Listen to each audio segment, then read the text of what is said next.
Welcome to our channel. నేను యజ్ఞమూర్తి. ఇప్పుడు మన ముందు ప్రస్తుతం జనం మాట్లాడుకుంటున్నటువంటి సినిమా గామి దర్శకుడు విద్యాధర్ కాగిత మన ముందున్నారు.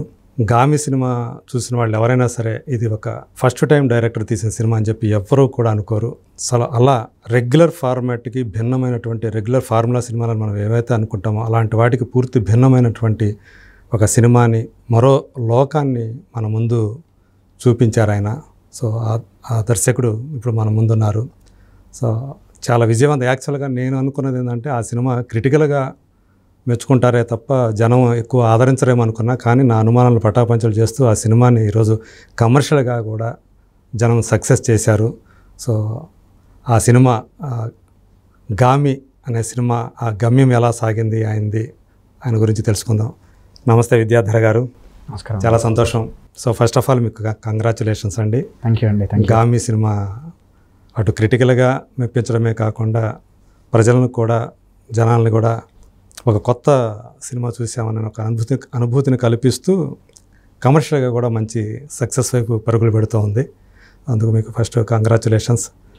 సో ఎలా అంటే ఫస్ట్ టైం అంటే నేను ఇదివరకు ఒకటి వరా అని ఒక సినిమా, ఒక షార్ట్ ఫిలిం చేశారు.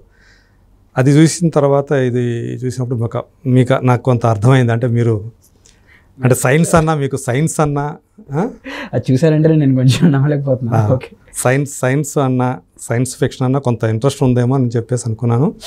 ఇందులో అలాంటివి ఉన్నాయి కాబట్టి ఆ ప్రయోగాలు చేయటం అంతా కూడా క్యాట్ సెల్ అని పెట్టి. సో ఫస్ట్ ఆఫ్ ఆల్ అంటే ఒక ఫస్ట్ సినిమాకి ఎంచుకునేటప్పుడు కూడా ఎవరు కూడా ఏదో లవ్ స్టోరీనో లేకపోతే ఒక కమర్షియల్గా మనకు వైబుల్ అయ్యే సినిమా అలా ప్లాట్ చూసుకుంటారు. సో మీరు వాటికి పూర్తి భిన్నంగా ఇలాంటి ఒక ప్లాట్ని ఎన్నుకొని ఒక అఘోర చూపిస్తుంది. అది కూడా మనిషి స్పర్శ తగిలితే చాలు పడిపోయేటువంటి ఆ క్యారెక్టర్ని తీసుకొని దాంట్లో విశ్వక్సేన్ అనే అతనికి ఉన్న ఇమేజే వేరు. అసలు అతన్ని పెట్టి ఈ సినిమా తీయాలనే ఆలోచన ఎలా కలిగింది? ఆ ధైర్యం ఎలా చేశారు? అంటే కొంచెం తెలియని వయసులో చేసేసిన సినిమా అంటే నాకు అందిన సమాచారం ప్రకారం ఇది ఆల్మోస్ట్ 6 years బ్యాక్ స్టార్ట్ అయిన సినిమా అనుకోండి. స్టార్ట్ చేసినప్పుడు నా ఏజ్ 24 ఎంతో ఉంటుంది. అప్పుడు మనకి ఈ లెక్కలు, ఈ ఇమేజ్, కమర్షియల్ మార్కెట్ ఇవేమీ తెలియవు. మనం ఒక సినిమా చూడాలనుకుంటున్నాం, ఇప్పటివరకు ఎవరు చేయట్లేదు, ఇక్కడ మనం చేద్దాం, చూపిద్దాం అంటే మనం చేసి చూపిద్దాం కాదు, జనాలకి సినిమా చూపిద్దాం. ఈ సినిమా నేను డబ్బులు కొనుక్కొని ఇలాంటి సినిమాకి నేను వెళ్ళాలనుకుంటాను. సో నాకే ఉన్నప్పుడు బయట జనాలు కూడా అది ఉంటుంది కదా. మనం చాలా సినిమాలు చూస్తాం. ఫస్ట్ అసలు మనకి నచ్చాలి కదా సినిమా, మనకి నచ్చే సినిమా తీసుకోవాలి. సో నాకు నచ్చే సినిమా నేను తీద్దాం అనుకుని ట్రై చేశాను. భయం ఉండింది, ఇది ఇలాంటి సినిమాలు ఎప్పుడు రాలేదు, ఆడతాయా లేదా అన్న భయం పెద్దగా లేదు, కానీ డౌట్ ఉంది. లాస్ట్ మినిట్ వరకు డౌట్ ఎప్పుడూ ఉండింది. ఇంకా ఇన్ఫ్యాక్ట్ నిజంగా చెప్పాలంటే సినిమా మేము ఇంత రెస్పాన్స్ వస్తుందని మేము ఎవరూ అనుకోలేదు. So that it self tells. So it's nice అండి. అంటే మీరు 24 ఏళ్ల వయసులో స్టార్ట్ చేశారు కదా. 24 ఏళ్ల వయసులో స్టార్ట్ చేయడానికి తగ్గ సబ్జెక్ట్ కాదు కదా, అది నా ప్రశ్న. అంటే చాలా మెచ్యూర్డ్ జీవితం గురించి మాట్లాడటానికి చాలా అనుభవం కావాలి కదా. 24 years ఆఫ్ ఏజ్కి ఇంత ఆ స్పేస్లో అంటే తెలుగులో అసలు రాలేదు కదా అప్పుడు దాకా, ఈ రకమైన సినిమానే రాలేదు కదా. ఏంటి స్ఫూర్తి ఏంటి మీకు ఏదైనా ఉందా? అట్లా మిమ్మల్ని ఇన్స్పైర్ చేసిన వాళ్ళు ఎవరన్నా ఉండారా ఆ ప్లాట్కి? అంత మెచ్యూరిటీ ఉందని నేను అనుకోవట్లేదండి. నేను జస్ట్ నాకున్న క్వశ్చన్స్, అంటే ఒక క్యూరియాసిటీ అనొచ్చు దాన్ని. అంటే లైక్ మనకి నాకున్న జనరల్ క్యూరియాసిటీని నేను కథ రూపంలో, ఒక ప్రశ్నల రూపంలో పెట్టాను అంతే తప్ప నేనేది పెద్దగా నేను ఎలా జీవించాలో, ఎలా బతకాలో, మనిషి జీవితం ఏంటో అది చెప్పేంత నాకు లేదు. నేను అది చేయడానికి కూడా ట్రై చేయలేదు. ఏదో అప్పటి వరకు తెలిసిన ఎక్స్పీరియన్స్ని నాకు తెలిసిన ఆర్ట్ ఫామ్లో నేను చూపించాను. సో ఇది 3 layers చూపించారు కదా. ఈ థాట్ ఒకటి అంతేనండి. ఖచ్చితంగా కొన్ని రియల్ ఇన్సిడెంట్స్ కొన్ని నేను చదవడం జరిగింది, నన్ను ఇన్ఫ్లుయెన్స్ చేశాయి, నన్ను మూవ్ చేశాయి. దాంతోపాటు మనకి సినిమాలో ఉండే ఒక నాటకీయతను దాన్ని వాడుకొని ఈ సినిమాని చేయడం అది అలా అయ్యింది. దాన్ని పెద్ద ఇలా లెక్కలేసుకొని నాకు ఇలా చేయాలి అలా చేయాలి అనుకొని లెక్కలు గీసి కరెక్ట్గా డిజైన్ చేసింది అని చెప్పలేను. సినిమా అలా అయిపోయింది అని అంటాను నేను. అది కొన్ని మాత్రమే మనం కంట్రోల్ చేయగలుగుతాం, మిగతా అన్నీ అవుతాయి అలాగా. సో అలా జరిగింది సినిమా. సో ఇన్ని సంవత్సరాలు అంటే 2016 యాక్చువల్గా మీరు 17లో నేను 17 మిడ్లో నేను స్టార్ట్ చేశాను, వర్క్ స్టార్ట్ చేశాను. ఇది production work, writing work, creative writing work 2017. Okay. So ఇంత ఈ సుదీర్ఘ కాలం అని చెప్పాలి. ఇది 2017 అంటే ఒక సినిమా అంటే 2000 అంటే ప్రొడక్షన్ ఎప్పుడు స్టార్ట్ అయింది? 18 అక్టోబర్. ఓకే. అంటే మ్యాక్సిమం 2020 లోపల రావాలి. అట్లాంటిది 2024లో వచ్చింది. సో ఒక అంటే 6 ఏళ్ల సుదీర్ఘకాలం ఒక సినిమా ప్రయాణం చేయటం అంటే వ్యక్తిగా కూడా ఒక మేకర్గా, ఒక వ్యక్తిగా ఆ స్ట్రగుల్ ఉంటుంది కదా, అసలు మన సినిమా బయటకు వస్తుందా రాదా అనేది. ఆ ముందుకి సినిమా రిలీజ్ అయిన తర్వాత ఇప్పుడు వస్తున్నటువంటి మీకు ఏదైతే రెస్పాన్స్ ఏదైతే ఉందో అది ఎలా అనిపిస్తుంది మీకు? ఖచ్చితంగా సాటిస్ఫాక్టరీగా ఉందండి. బట్ దట్ సెడ్ స్ట్రగుల్ ఏ రోజు అంత ఫీల్ అవ్వలేదండి. వస్తుందా రాలేదా అన్నట్టు భయం లేదు. మనం అనుకుంది వస్తుందా లేదా అని భయం ఉంది తప్ప సినిమా అసలు వస్తుందా, దాన్ని ఎలా తీసుకుంటారు అన్నది కాదు. మైండ్లో ఒకటి అనుకుంటున్నాం, అదే రావాలి. దాని మీదే ఎక్కువ ఉన్నప్పుడు ఇవన్నీ ఎక్కువ ఆలోచించాం మనం. మన మైండ్లో ఏదైతే అది ఆలోచిస్తున్నామో ఫస్ట్ దానికోసం వరి అవుతున్నాం మనం. దానికోసం అంతా స్పెండ్ అయిపోయినప్పుడు బయటకు వస్తుందా లేదా, బయట ఎలా తీసుకుంటారు, వాటికి టైం ఉండదు ఆలోచించడానికి. సో అది జరిగింది అనుకుంటున్నాను నేను. బట్ ఇప్పుడు మీకు ఇందాక చెప్పినట్టే ఇంత రెస్పాన్స్ ఎవరూ ఎక్స్పెక్ట్ చేయలేదు. సో మీరు అన్నట్టు మా లిరిసిస్ట్ ఏదో అన్నప్పుడు hit with respect is rare in our industry. మనకి హిట్ వస్తే ఏదో కమర్షియల్ సినిమా రా అనేస్తారు, లేదా సినిమా బాగుంది అయ్యా అని భుజం తట్టి వెళ్ళిపోతారు, కానీ డబ్బులు రావు. సో రెండు రావడం చాలా రేర్. రెండు వచ్చాయి, విచ్ ఇస్ వెరీ హ్యాపీ. తెలిసి ఈ వీకెండ్ కల్లా బ్రేక్ ఈవెన్ అయిపోయి ప్రాఫిట్లోకి ఎంటర్ అయ్యామని చెప్పారు కొన్ని ఏరియాస్. సో అంటే అంటే నిన్నటి వరకు చూసుకుంటే నాకు తెలిసి ఇంకొక 1.5 crore వస్తే టోటల్గా మేబీ ఏదైతే మన వాళ్ళు చెప్తూ ఉంటారు, మా పండిట్లు ఉంటారు కదా, ట్రేడ్ పండిట్స్. సో ఒకరోజు అటు ఇటు అయినా కానీ మొత్తానికి ఇది 100% బ్రేక్ ఈవెన్ అయిపోతుంది, ప్రాఫిట్లోకి రాబోతుంది. కానీ నాకు ఇంకొకటి ఏంటంటే విశ్వక్సేన్ ఇది ఎప్పుడు యాక్చువల్గా ఒప్పుకుంది, తను అప్పుడు ఏ సినిమా చేస్తాడు? షూటింగ్ అయిపోయింది, గామి షూటింగ్ అలా వచ్చేసాడు అన్నమాట డైరెక్ట్, అంతే. కానీ అతను ఇది ఒప్పుకోవటం ఒకటి, పైగా ఏంటంటే త్రూ అవుట్ సినిమా మొత్తం ఒకటే కాస్ట్యూమ్స్తో ఉండాలి. నేను అనుకోవటం అది అంటే అది అప్పుడు చేసిన షూట్ అయినా కానీ ఆ కాస్ట్యూమ్ వల్ల, ఆ మేకప్ వల్ల అది తెలియకుండా ఉందనుకో. అది ప్రజెంట్ అంటే మీరు అనేది ఆ లుక్ డిఫరెన్స్, అది దానికో మెజారిటీ ఆఫ్ ద షూట్ అంతా ఒక స్కెడ్యూల్లోనే అయిపోయిందండి. దానివల్ల మీకు ఆ డౌట్ రావట్లేదు. ఏవైతే చిన్న 1 minute 2 minute సీన్స్ ఉంటాయో అవి మాత్రమే సెపరేట్గా తీసాం. అవి కూడా ఎలాగ ఉంటాయంటే కొంచెం చీకట్లో సైడ్ నుంచి అలా ఉండడం వల్ల. ఆఫ్టర్ పాండమిక్ కూడా తక్కువ రోజులు తీసాం, ఎక్కువ రోజులు తీయలేదు. అయితే ఒక 5-6 రోజులు అయి ఉంటాయి అవి. లాస్ట్ సీన్ ఇప్పుడు తన పేపర్ పట్టుకొని ఇలా సీన్, అది సీన్ లాస్ట్ సీన్, అది డిసెంబర్లోనూ కంప్లీట్ చేసిన సీన్. లాస్ట్ ఇయర్ డిసెంబర్లో కంప్లీట్ చేసిన అదొక్కటే సీన్ అంతే. మిగతావన్నీ ముందే ఎప్పుడు అయిపోయినాయి. అలాగా ఫైట్, దాని ముందు వచ్చిన ఫైట్ అంతా అది హిట్ తర్వాత షూట్ చేసింది. అలాగా పెద్ద డిఫరెన్స్ ఏం రాలేదు. అలా అసలు డిజిటల్గా ఏమీ చేసింది కూడా ఏం లేదు. ఓకే.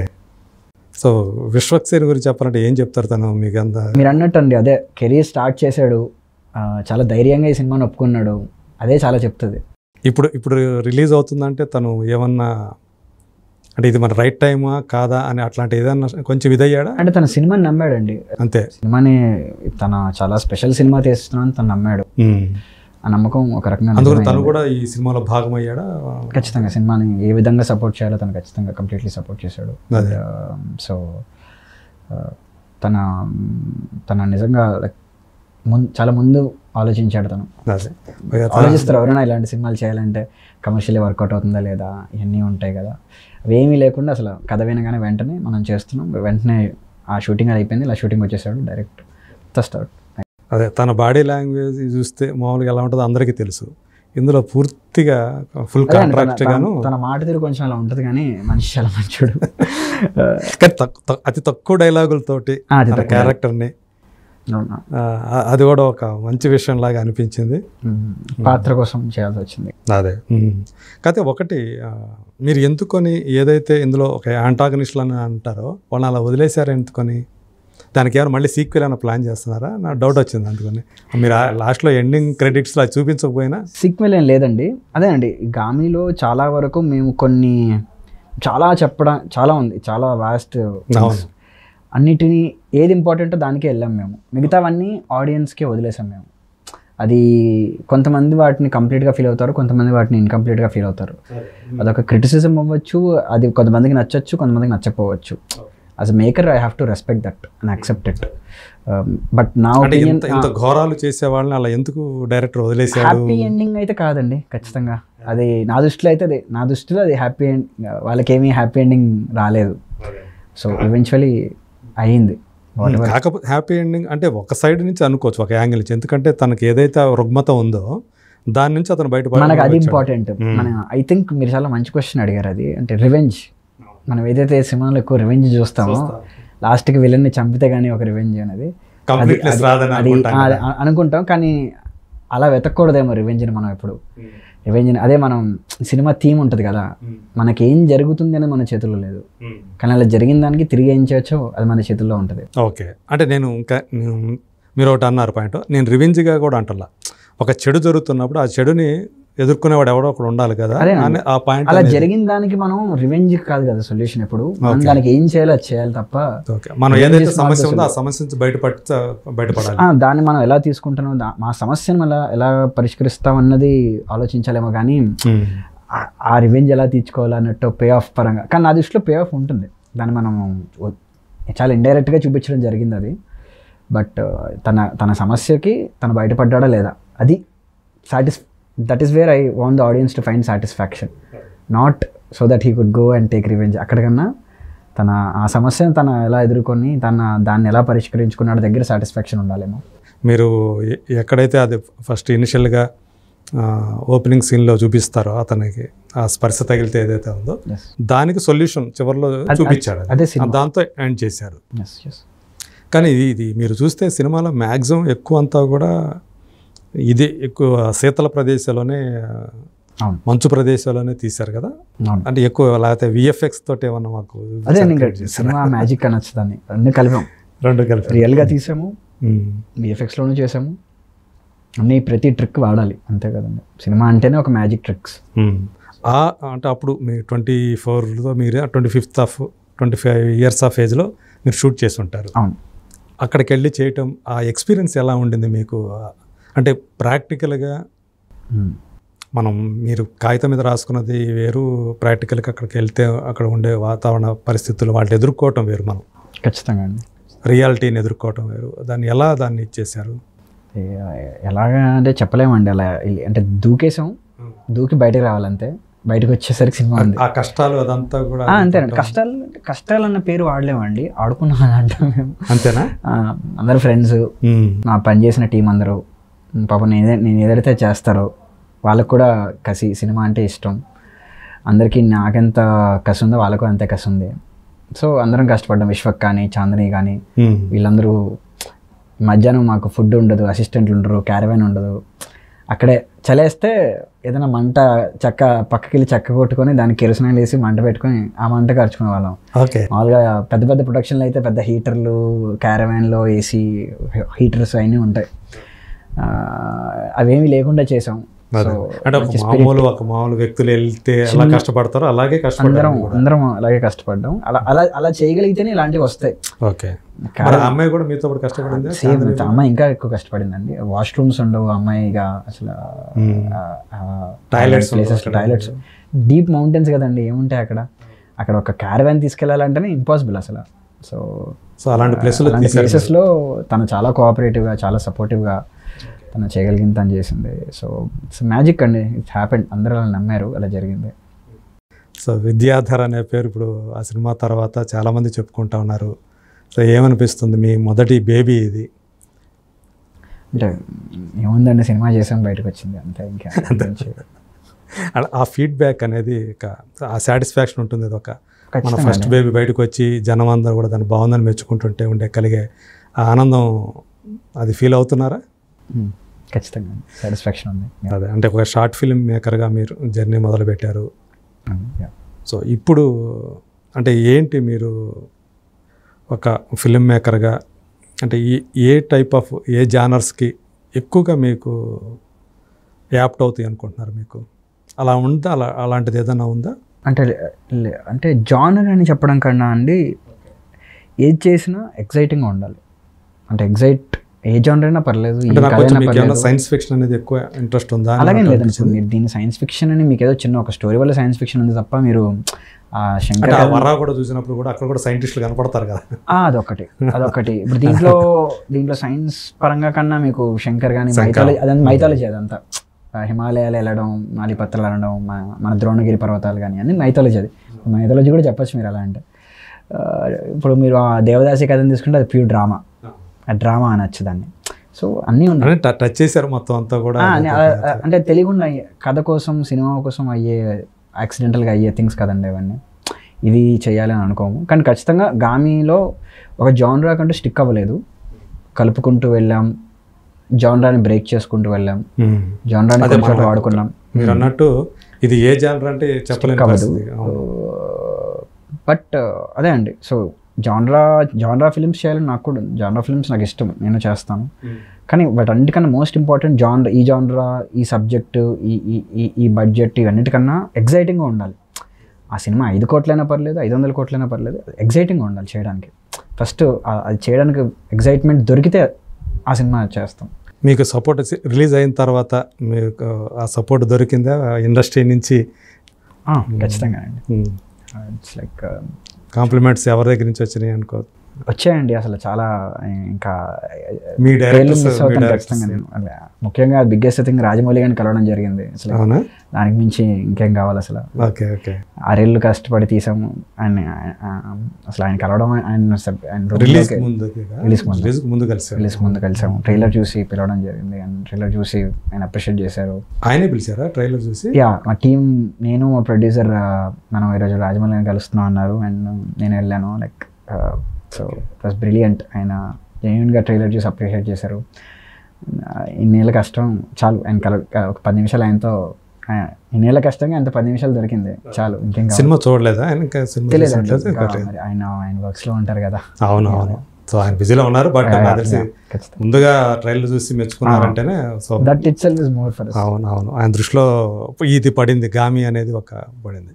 సో ఏంటి, నాకు మీ గురించి కూడా తెలుసుకోవాలంది. ఏంటి మీరు అసలు మీ ప్రయాణం ఎక్కడ మొదలైంది అసలు? అంటే చిన్నప్పుడు పుట్టింది భీమవరం అండి. భీమవరంలో పుట్టాము. భీమవరం కుర్రాడు అనమాట. ఫాదర్ ఇక్కడే హైదరాబాద్లో వర్క్ చేసేవారు. సో ఫస్ట్ ఇయర్ నుంచి, చిన్నప్పటి నుంచి హైదరాబాద్లో పెరిగాను. ఓకే. సమ్మర్కి హాలిడేస్ మాత్రం భీమవరం వెళ్ళడం. స్టడీస్ అంతా ఇక్కడే? స్టడీస్ అంతా చిన్నప్పటి నుంచి పెరిగిందంతా ఇక్కడే. ఇక్కడంటే ఎక్కడ? హైదరాబాద్, సికింద్రాబాద్, మారేట్పల్లి. చిన్నప్పటి నుంచి అక్కడ, ఇప్పుడు కూడా అక్కడే ఉంటాం మేము. సమ్మర్కి మాత్రం భీమవరం. సినిమాలు భీమవరమే. హైదరాబాద్లో సినిమాలు అనేవి చూడడానికి ఎక్కువ వీలు దొరికేది కాదు.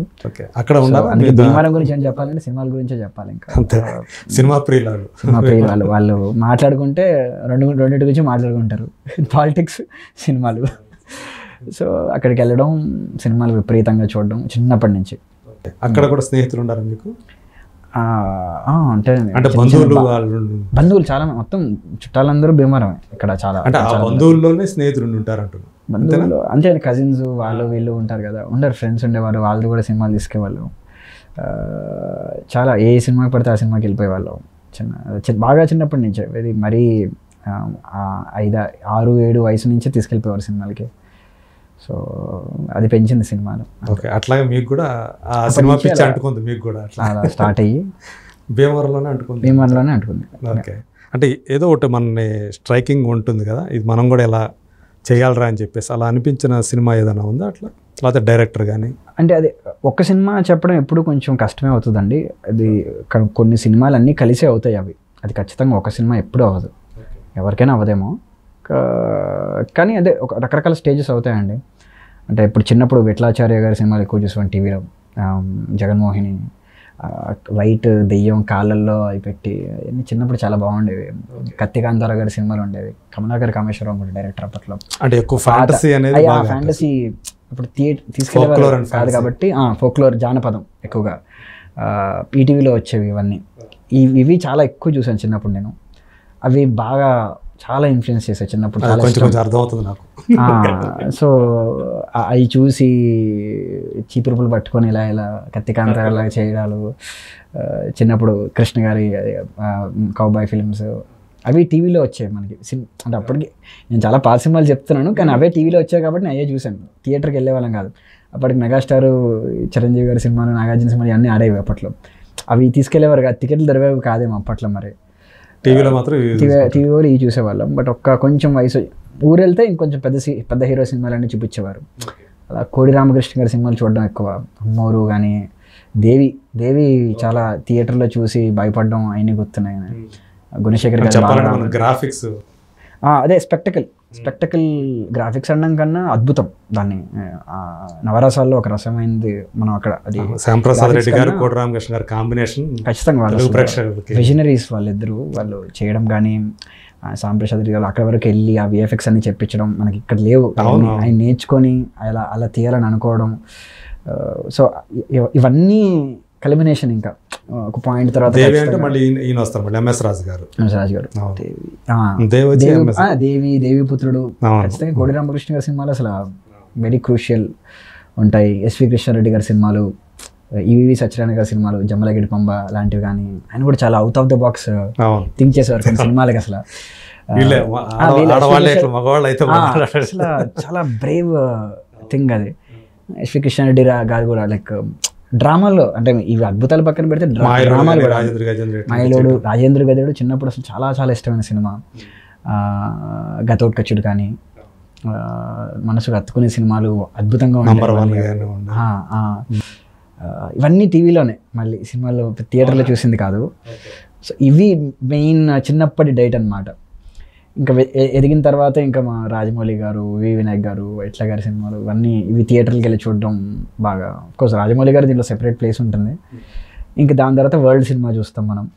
ఇంకా ఫ్రెంచ్ సినిమాలు చూస్తాం, కెనడియన్ సినిమాలు, జర్మన్, అన్ని ఇంగ్లీష్ సినిమా అంతేనండి. ఇంకా రాయటప్పుడు మొదలు పెట్టారు రాయడం అంటే నేను ఇంటర్ నుంచే షార్ట్ ఫిల్మ్స్ చేయడం స్టార్ట్ చేశాను. అంటే 15 years అప్పటి నుంచే చేయడం స్టార్ట్ చేశాను సినిమాలో. ఇంట్లో వాళ్ళు అలా తెలియదు. అప్పుడు చేసుకుంటూ ఏదో యూట్యూబ్లో అలా రిలీజ్ చేయడం అంతే. రహస్యంగా చేశారు. రహస్యంగా కదండి, ఇంట్లో తెలిస్తే. చదువుకుంటున్నాం, మధ్యతరగతి కుటుంబాలు, చదువుకొని చదువే ముఖ్యం, చదువుకోవాలి, ఉద్యోగం సంపాదించాలి అంతే. బట్ సో ఇదంతా సినిమా, ఈ చూసిన సినిమాలే మనం తీసే సినిమాలో బయటపడతాయి అంతే. ఓకే. సో గామి అనేది మొత్తానికి అలా ఫీచర్ ఫిల్మ్గా తీయాలనుకున్నప్పుడు గామి అలా వచ్చింది అన్నమాట. 2017లో స్టార్ట్ అయ్యి 24లో బయటకు వచ్చింది. అదే అంటే దానికంటే ముందు వేరే కథలు రాసుకున్నారా? లేదండి, ఫిల్మ్కి రాసుకుంది ఇదే ఫస్ట్. ఫీచర్ ఫిల్మ్ చేద్దాం అనుకుని ఇదే ఫస్ట్. ఇదే ఓకే. తర్వాత ఎన్ని కథలు రాసుకున్నారు? తర్వాత రాయలేదండి, ఒకటే ఇదే. ఇప్పటి వరకు ఒకటే రాసుకున్నారు? ఒకటే ఈట్ స్లీప్ డ్రింక్ అంటారు కదా, దీన్నే కంప్లీట్లీ ఆస్వాదించాను. ఓకే. ఇదే గాలి, అప్పుడే అంటే ఒక రకంగా కొంచెం భయం కూడా వేసింది. మళ్ళీ వేరే చాలా తేడాగా తీస్తున్నాం, మళ్ళీ వేరే అవకాశాలు వస్తాయో రావో తెలియదు. ఎందుకంటే మరి 5-6 సంవత్సరాల పాటు దాని మీదే ఉండటం అనేది ఒక రిస్క్ ఫ్యాక్టర్ కూడా ఉన్నది ఇందులో. వేరేది ఏమీ లేకుండా దాంట్లోనే ఉన్నారు కదా. అంటే అదే అండి, కొంచెం బలంగా నమ్మాము. అంటే ఇలాంటివి చేయాలంటే చాలా బలంగా నమ్మాలి. అదే ఇంతకాలం ఒక సినిమా మీద మీరు చేస్తున్నప్పుడు ఇది కూడా ఉంటుంది కదా మనకి, అంటే ఫైనాన్షియల్ మ్యాటర్స్ కూడా ఇందులో ఉంటాయి కదా. ఖచ్చితంగా. మీకు ఎవరు సపోర్ట్ ఉన్నారు? కార్తిక్ మా ప్రొడ్యూసర్ అండి. కార్తిక్ అసలు మా టీంని అందరినీ కూడా తన దగ్గర కూడా డబ్బులు లేకపోతే డబ్బులు ఎక్కడి నుంచో తెచ్చి మరీ సినిమాని ముందుకు తీసుకెళ్ళి ఆఖరికి యూవీ క్రియేషన్స్ వరకు తీసుకెళ్ళి కూడా తనే అంతా చేశారు. సో చాలా చిన్నగా స్టార్ట్ అయిన సినిమా తనే ఫైనాన్షియలీ అందరికీ అండగా ఉండి నమ్మి దాన్ని ఇప్పటివరకు తీసుకెళ్ళి ఇప్పుడు. మరి what about your parents? Definitely అండి, దర్ వెరీ హ్యాపీ. అంటే సపోర్టివ్ అండి పేరెంట్స్ ఆర్ ఖచ్చితంగా. వాళ్ళు ఇన్నేళ్ళు ఇంట్లో అంటే వాళ్ళు ఎప్పుడు రిలీజ్ అయ్యారు మీకు ఇక సినిమాయే అనేది? తెలియదండి. అంటే వీడు వెళ్తున్నాడు, బయటికి వెళ్తున్నాడు, ఏం చేస్తున్నాడో తెలియదు, డబ్బులు రావట్లేదు, వెళ్తున్నాడు, భయం ఉంటుంది వాళ్ళకి. కానీ ఎప్పుడు నాకు చెప్పలేదు ఏం చేస్తున్నావు అసలు, నువ్వు అర్థమవుతుందా నీకు, అలా ఎప్పుడు అనలేదు. వాళ్ళకి నా కష్టాన్ని వాళ్ళు చూసారు. ఓకే, చూసారు కాబట్టి ఎప్పుడు అంత క్వశ్చన్ చేయలేదు. ఓకే, నా కాన్ఫిడెన్స్ని కానీ నా ప్రాసెస్ని కానీ. కానీ ఈ ప్రాసెస్లో మీకు మరి మీ ఫైనాన్షియల్ నీడ్స్ ఎలా ఇచ్చేశారు? అంతేనండి, పెద్ద అవసరాలు ఏముంటాయండి మనకి. అప్పుడు పెట్రోల్, పుస్తకాలు, సినిమాలు, ఇంట్లో ఫుడ్ పెడుతున్నారు, షెల్టర్ ఇస్తున్నారు, పెద్ద ఖర్చే ఉండదు, తక్కువ ఖర్చే. అంటే మా టీం అందరూ బ్యాచిలర్స్. మీ ఇంట్లో మీరు చిన్నవాళ్ళే ఏంటి? లేదండి, మా తమ్ముడు ఉన్నాడు, తన కూడా జాబ్ చేస్తున్నాడు. బట్ మీరే పెద్దవాళ్ళ? ఆయన పెద్ద, కానీ తనే మామూలుగా జాబ్ చేస్తాడు. తనే ఫస్ట్ సెటిల్ అయ్యి కొంచెం చూసుకుంటావు, ఫ్యామిలీ కొంచెం తను చూసుకోవడం జరిగింది, సపోర్ట్ చేయడం. సాధారణంగా ఏంటంటే ఇంట్లో పెద్ద కొడుకు అంటే షోల్డర్ మీద చాలా బరువు బాధ్యతలు ఉంటాయి కదా. అవును, నాకు కొంచెం మీ తమ్ముడు చూసుకున్నాడు ఇప్పుడు ఫ్రీడమ్ ఇచ్చారు నాకు కొంచెం. ఓకే, సో ఇప్పుడు వాళ్ళు హ్యాపీ నాకు తెలిసి. మీకు వచ్చిన పేరు కానీ రికగ్నిషన్ అనేది ప్రధానంగా మంచి దర్శకుడు చిత్రసీమకు దొరికాడు అని చెప్పేసి వచ్చిన ఏదైతే. కాకపోతే నిన్న ఈరోజు విశ్వక్సేన్ నుంచి ఒకటి ఇది వచ్చింది, రేటింగ్స్ గురించి కొంతమంది 1 రేటింగ్ ఇస్తున్నారు, కావాలని చెప్పేసి ఇస్తున్నారు. అవునండి, అదే అండి, వి డోంట్ నో రేటింగ్స్ ఎక్కడి నుంచి ఇస్తున్నారు? బిఎంఎస్లోనా? బిఎంఎస్ మనకి రేటింగ్స్ ఉంటాయి, యూజర్ రేటింగ్స్ ఉంటాయి. దాంట్లో మా టీం చెప్పింది అంటే మనం అవి చూస్తే మనకు అర్థమైపోతుంది అది ఫేకా ఒరిజినలా కాదా అని. సో ఆల్మోస్ట్ 1000కి పైగా ఫేక్ కనిపించాయి 1/10. 1000కి పైగానే. దానివల్ల రేటింగ్స్ పడిపోతుంటాయి అన్నమాట. సో ఆ రేటింగ్స్ చూసి బుక్ మై షోలో వెళ్తారు మామూలుగా. సో ఆ రేటింగ్స్ పడిపోవడం జరిగింది, దానివల్ల విశ్వక్సేన్ అలా రియాక్ట్ అవ్వడం జరిగింది. And it's very sad.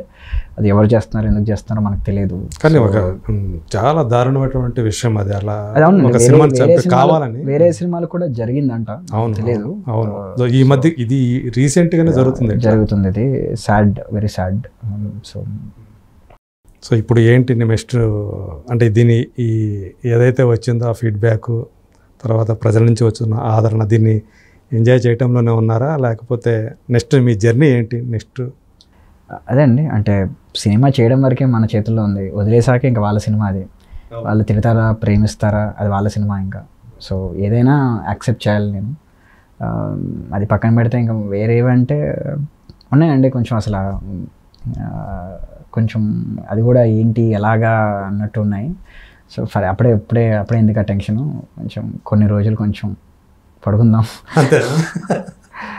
అంటే కొంచెం ఏదైతే ఇప్పుడు దీనికోసం పడ్డా అంటే ఆ రకంగా చూసుకుంటే కొంచెం మీరు దానికోసం కొంచెం స్ట్రగుల్ అయినట్టు అనిపిస్తున్నారు.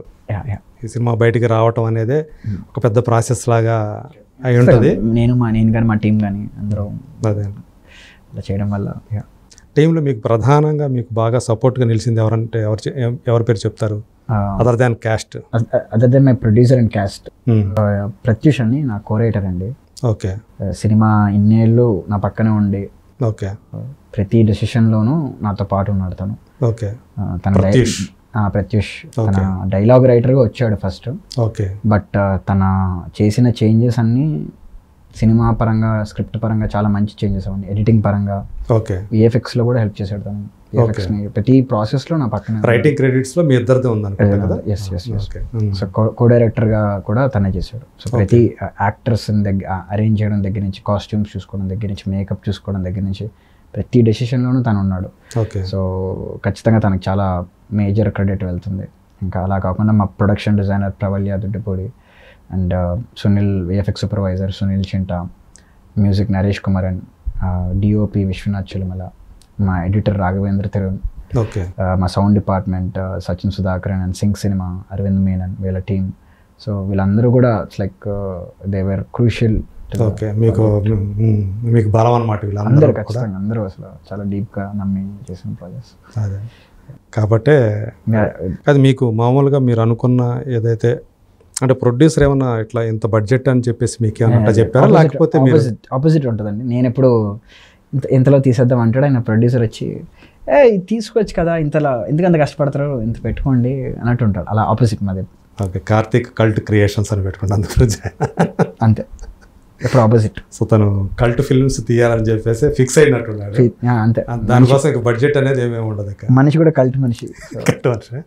Okay, so nice. అయితే ఇంకా మీ ఫర్దర్గా అయితే ఇప్పటి వరకు అయితే దీన్ని ఈ ఆనందాన్ని ఆస్వాదించడంలో ఉన్నారు.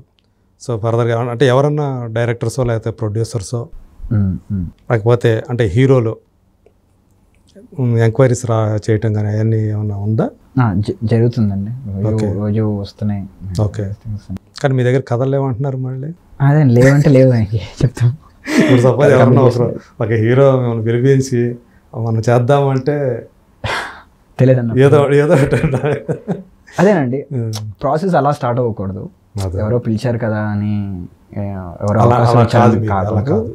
ఫస్ట్ ఐడియా ఎగ్జైట్ అవ్వాలి, ఐడియా నుంచి రావాలి. కాంబినేషన్ లేదా డేట్ అది కాదు, ఐడియా బాగుండాలి ఫస్ట్. కాంబినేషన్ ఇవి కాదు. సో అందువల్ల మీరు కథకి ఎవరైతే సూట్ అవుతారు అనుకుంటారో వాళ్ళ దగ్గరికి వెళ్తారు, అంతే కదా? ఖచ్చితంగా. అదే, సో ఏదైతే ఒక ప్రాపర్ ఫిల్మ్ మేకర్గా ఒక డైరెక్టర్ సృజనాశీల అయినటువంటి డైరెక్టర్ ఎలా ఆలోచిస్తాడో అలా ఆలోచిస్తున్నారు. సో మీకు ఈ కమర్షియల్ యాంగిల్స్ ఇవన్నీ కూడా మీరు ఏం పట్టించుకోరు? పట్టించుకోరు కానీ ఖచ్చితంగా సినిమా కమర్షియల్ అవ్వాలనే ఇస్తామండి. ఎందుకంటే ఆ బడ్జెట్కి తగ్గట్టు అది వైబిలిటీ కాకపోతే ఏ సినిమానైనా దాని బడ్జెట్లో దాన్ని సేఫ్గా తీసి ఆ డబ్బులు వెనక్కి పట్టరావడం డైరెక్టర్ మోస్ట్ ఇంపార్టెంట్ జాబ్. ఖచ్చితంగా ఆ పరిధిలో నువ్వు చేయగలిగిన సినిమాని నువ్వు చేసుకోవాలి, వెరీ ఇంపార్టెంట్. ఖచ్చితంగా ఆ సినిమాకి అయిన ఖర్చుని ఖచ్చితంగా వెనక్కి పట్టరావాలి, అండ్ ఖచ్చితంగా ఒక రీజనబుల్ ప్రాఫిట్ వస్తేనే పట్టరావాలి. ఇప్పుడు గామి కూడా మేము అదే చేయడానికి ట్రై చేస్తాం, అదే జరుగుతుంది. So that is very important. ఖచ్చితంగా దాని పరిధిలో మనం ఎంత సృజనాత్మకంగా ఎంత చూపించినా అది చేయాల్సి వస్తుంది. అంతేగాని ఈ డబ్బులు వెనక్కి వచ్చేయాలి, ఒక సినిమా సంవత్సరానికి ఒక సినిమా చేయాలి లేదా ఈ డబ్బు ఆ లెక్కలు అయితే అసలు అవి లేవు. నాకు ఇంకోటి ఏంటంటే ఆమె దుర్గ క్యారెక్టర్ అభినయ్ చేత మీరు అంటే తెలుసు మనకు ఆమెకు ఒక డిజేబిలిటీ ఉన్నటువంటి పర్సనాలిటీ, బట్ బ్యూటిఫుల్ ఆర్టిస్ట్. ఆమె చేత అంత క్లిష్టమైనటువంటి ఒక క్యారెక్టర్ని మీరు చేయించడం అనేది మాత్రం నాకు బాగా నచ్చేసినటువంటి ఒక విషయం. అది క్రెడిట్ నేను దానికి తీసుకోలేనండి, అది ఆవిడకే ఇవ్వాలి. ఆవిడ స్ట్రెంగ్త్ అది. ఆవిడకి నేను ఇంత చెప్తే ఆవిడ ఇంత చేసేవారు. అంటే ఆవిడ అర్థం చేసుకునే కదా, ఆవిడ అర్థం చేసుకుంది. నేను నార్మల్ యాక్టర్స్ కూడా సరిగ్గా చెప్పలేను నేను మామూలుగా. అలాంటి నేను ఆవిడకి చెప్పిన దాంట్లో ఆవిడ అర్థం చేసుకుని ఆవిడ ఆ పర్ఫార్మెన్స్ చేసింది.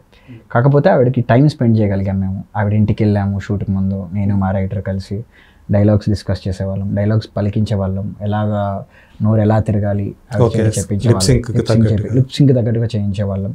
ఆ ఎఫర్ట్ తీసుకుందాం. కానీ ఎమోషనల్ పరంగా ఆవిడ ఏదైతే చేసిందో ఆవిడ ఖచ్చితంగా ఆవిడ కమిట్మెంట్ అది. ఆవిడ వెరీ డెడికేటెడ్ ఉమెన్. లైక్ షూట్కి రాగానే అసలు అక్కడ మూమెంట్ నుంచి ఆవిడ దీనికి ఏం అవసరం, దీనికి ఏంటి అని అడుగుతూ ఉండేది ఆవిడ. ఓకే, ఆ ఎంతూజియాజం ఆవిడ షాకింగ్ ఎంతూజియాజం, అది మామూలు ఎంతూజియాజం కాదు.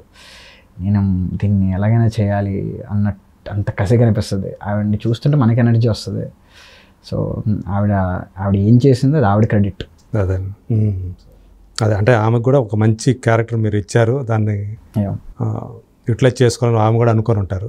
ఈవెన్ ఉమ్మక్క పాత్ర చేసిన, కూతురికి పాత్ర చేసిన ఆ పాప కూడా హారిక చాలా బ్యూటిఫుల్ అమ్మాయి, చాలా ఎక్స్ప్రెసివ్, చాలా ఎంజాయ్ చేశాను ఆ అమ్మాయితో పనిచేయడం. అసలు అప్పుడు ఇప్పుడు అమ్మాయి పెద్దది అయిపోయింది, కానీ అప్పుడు షూట్ చేసినప్పుడు చాలా చిన్న పిల్ల. అండ్ మా ముందే మేము ముందు రోజు కూర్చున్నారు వాళ్ళంతా. ఈవెన్ దయానంద్ రెడ్డిని కూడా నేను తను చాలా కాలం నుంచి తెలిసిన వ్యక్తి నాకు. తను కూడా వెరీ అండర్ రేటెడ్ యాక్టర్. అతనికి రావాల్సిన పేరు రాలేదు, ఆయన చాలా టాలెంటెడ్. ఆయనకి hope he gets more opportunities. Very talented actor ఆయన వెరీ అమేజింగ్ హ్యూమన్ బీయింగ్. మాకు వచ్చిన ఆయన డైరెక్టర్ ఉండి కూడా ఆయన చాలా కామ్గా, అసలు మాకేం ఇబ్బంది కలగకుండా ఆయన పని ఆయన చేసుకొని వెళ్ళిపోయి చాలా సపోర్టివ్గా చేసేవారు ఆయన. Very nice human being Dayanand గారు. రైట్, థ్యాంక్ యూ విద్యాధర్ గారు. థ్యాంక్ యూ అండి, చాలా సంతోషం. సో మీ గామి అనే ఆ ప్రయాణం, సో అందులో ఉన్నటువంటి అంటే మీ అప్రోచ్ అసలు ఆ సినిమా తీసిన విధానం అప్రోచ్ తర్వాత మీతో మాట్లాడిన తర్వాత సో మీరు కూడా మీ వ్యక్తిగా కూడా అలాంటి వాళ్ళే అని చెప్పేసి అంటే డిఫరెంట్ అప్రోచ్ తోటి సినిమాలు తీయాలనుకుంటున్న ఒక వ్యక్తిగా ఆ ప్యాషన్ సినిమా మీద ఉన్న ప్యాషన్ సాధారణంగా ఏంటంటే చిన్నప్పటి నుంచి సినిమాలు తీసి పెరిగేవాళ్ళు ఏ రకమైన సినిమాలు తీశారో నాకు తెలుసు చాలామంది చెప్పేవాళ్ళు కానీ మీరు వాటికి భిన్నమైనటువంటి ఆలోచన దృక్పథంతో గామి లాంటి ఒక నిజంగానే ఒక చాలా డెప్త్ ఉన్నటువంటి సబ్జెక్ట్ ఎంచుకొని సినిమా తీసి జనాలను మెప్పించారు అది. సో అందుకు మీకు మనసు థ్యాంక్స్ చెప్తూ అలాగే కంగ్రాచులేషన్స్. మీ ఫ్యూచర్ చాలా బాగుండాలని ఖచ్చితంగా మీరు ఇట్లా ఆచితూచి కాకుండా కొంచెం రెగ్యులర్గా సినిమాలు తీస్తే సో చాలా మరిన్ని మంచి సినిమాలు మేము ఖచ్చితంగా చూడగలుగుతాం. ఖచ్చితంగా. థ్యాంక్ యూ సో మచ్ అండి. థ్యాంక్ యూ అండి.